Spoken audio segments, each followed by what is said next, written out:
Pemirsa, gugatan hukum melalui Pengadilan Tata Usaha Negara PT UN atas kasus obat sirup mengandung zat kimia berbahaya sebagai langkah yang salah. Hal itu dikatakan Kepala Badan Pengawas Obat dan Makanan BPOM RI, Penika Lukito.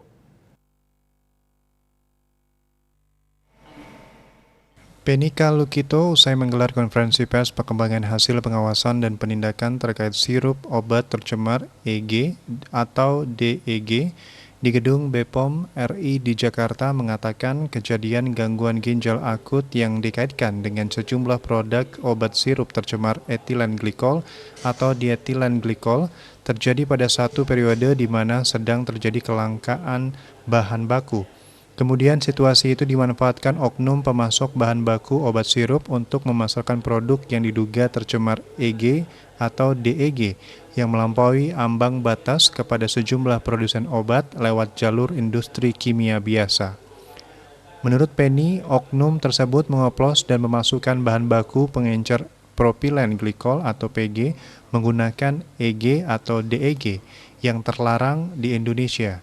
Penny mengatakan oknum tersebut juga memasukkan label produsen multinasional bahan baku obat sirup Dow Chemical untuk mengelabui produsen.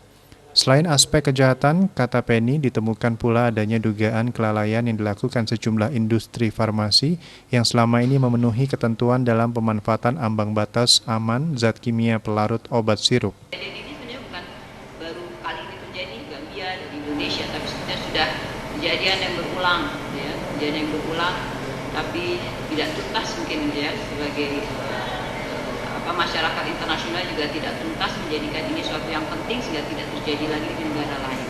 Nah, Badan POM belajar dari ini dengan apa yang sudah kami proses bersama-sama berkolaborasi dengan semua pihak dan sampai kita pada titik menentukan pelaku, yaitu adalah satu kemajuan yang penting yang perlu pelaku dan juga gap-gap yang bisa kita identifikasi, ya, yang bisa kita tutup, bisa kita reform sehingga tidak terulang lagi. Saya kira itu menjadi satu proses pembelajaran dan informasi penting yang perlu kita informasikan pada dunia internasional.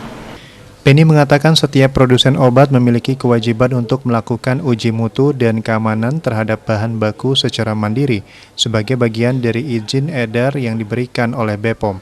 Sebelumnya, Komunitas Konsumen Indonesia menggugat Badan Pengawas Obat dan Makanan BPOM RI ke PT UN Jakarta pada 11 November 2022 terkait dugaan kelalaian pada kasus obat sirup yang tercemar zat kimia berbahaya. BPOM dituduh melanggar asas kecermatan karena menyampaikan informasi publik yang dianggap berubah-ubah terkait daftar obat sirup yang tercemar EG atau DEG. Kejaksaan Agung telah menyiapkan jaksa pengacara negara untuk mendampingi BPOM dalam menghadapi gugatan terkait kasus obat sirup pemicu gagal ginjal akut pada anak di PT UN Jakarta. Upaya menyiapkan jaksa pengacara negara atau JPN ini dibahas dalam pertemuan antara Jaksa Agung Burhanuddin dengan Kepala BPOM Penika Lukito yang berlangsung tertutup di Menara Kartika Diaksa, Kejaksaan Agung Republik Indonesia, Jakarta. Bali Pos melaporkan.